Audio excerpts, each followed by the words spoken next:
Good morning, all.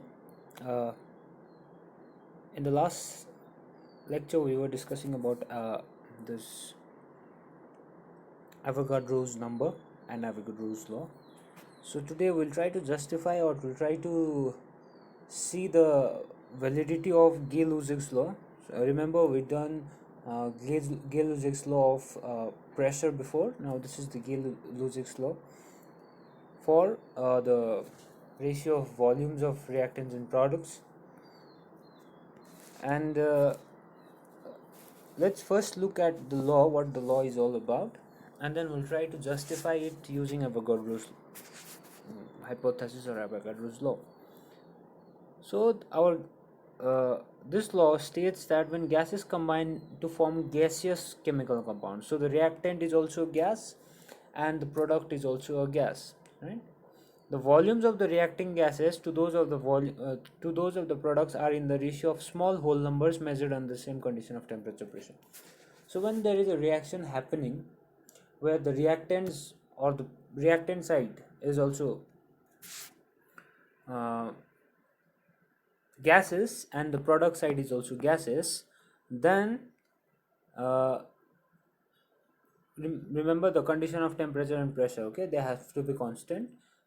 Gaseous reactant combining to form gaseous compound, then the volume of the reactants and the volume of the products, when they are uh, measured in a ratio, then the ratio always comes in whole number. It will never be in decimals. It could be 1 is to 1 is to 1, or 1 is to 2 is to 1. This kind of ratios you may expect, but we'll never get 1 is to 2.1 is to 1. No. So it's always the volumes. I'm talking about the volumes. Okay, so volumes of the gases will always be the volumes taken or the volumes consumed or the volumes reacted and the volumes formed. They are always in a whole number ratio. You will not get a decimal or a fractional ratio. All right, that's what Gay-Lussac's law tells us. Now to prove that, let us take under the same condition of temperature and pressure. V is the volume of all gases, and since from Avogadro's law we know that equal volume of all gases under the same condition of temperature and pressure contains same number of molecules. So we have taken same condition of temperature and pressure, and V is the volume for all gases. So they should contain by default n number of molecules. So n number of molecules should be there. So to justify, let us take an example of this gaseous chemical reaction where H2 hydrogen is a gas, chlorine is a gas, HCl hydrogen chloride. So we're not talking about hydrochloric acid, this is hydrogen chloride gas. All right, so we have balanced the equation. There is like 2 units of HCl is formed when 1 unit of Cl2 and 1 unit of H2 is reacted. So we have taken, since we have taken V volume of all gases, that is the reactant gases, we have taken V. So from the stoichiometry we know that the V volume of H2 reacts with V volume of Cl2. Since 2 HCl is formed, so 2 volume of HCl will be formed.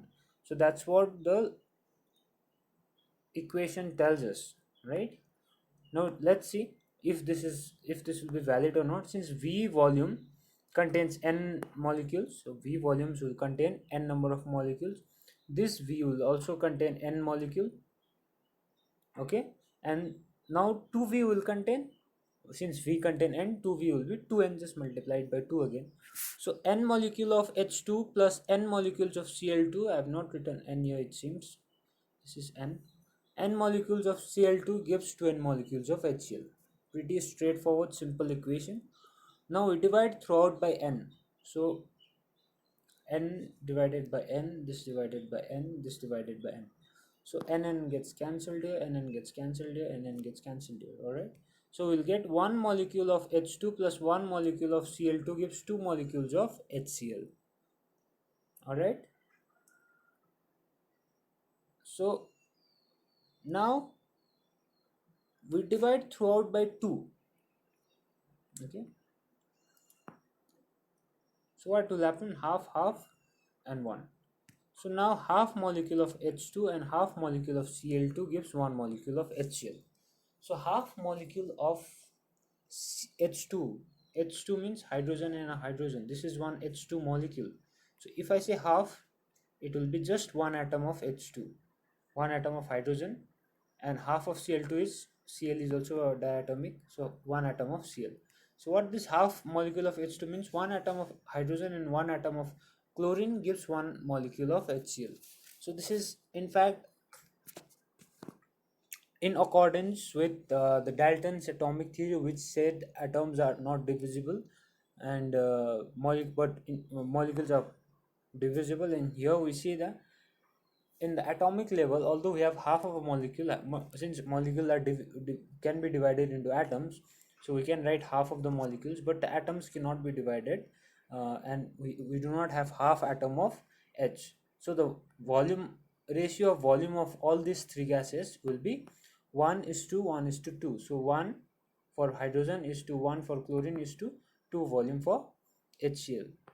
You see that Gay-Lussac's law, we've taken the help of Avogadro's number and Avogadro's law. Uh, in fact, Avogadro's law, then we come to a conclusion where we see that Gay-Lussac's law does not violate Dalton's atomic theory, where uh, the least possible number of atom is still 1, right? We do not have a half atom or 1.5 atoms. So but the molecule, we have half molecule, which means half molecule for diatomic is one atom of that particular molecule. For example, if it is atom, half molecule of H2, it means one atom of hydrogen. So pretty simple. Try to understand this pretty clearly. Okay, although this question has never been asked in a mathemic exam or in board exam, but still try to absorb the idea. All right, but what I'm going to teach you next, this has been asked several times. How do you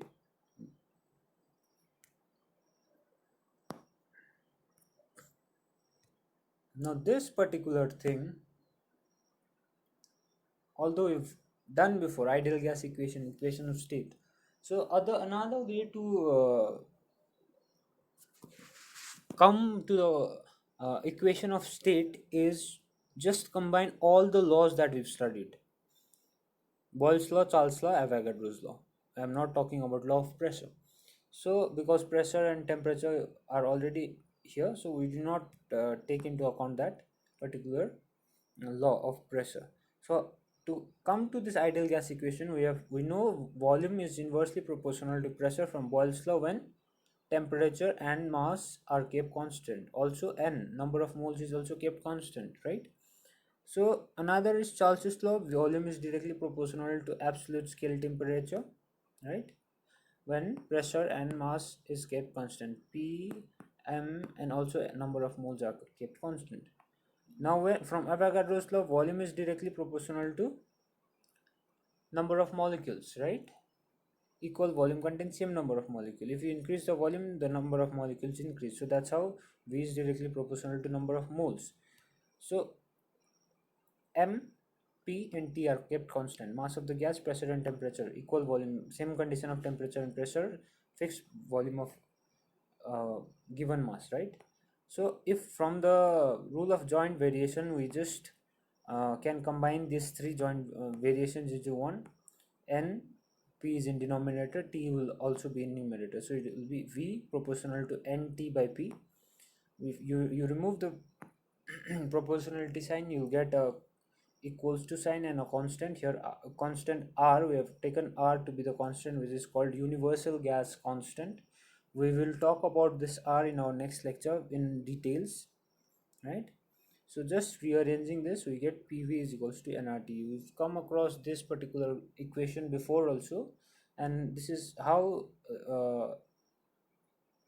also how we can arrive at this equation, just by combining three laws, that is Boyle's, Charles's and Avogadro's law, and then by the principle of joint variation and the proportionality, we get this PV is equals to nRT equation. All right, we've done enough numericals relating to this, and I guess we did not do it again, but there are certain corollaries of this particular equation, like the calculation of molecular mass and all that we'll be doing in our next class, along with some numericals in detail about uh, this R.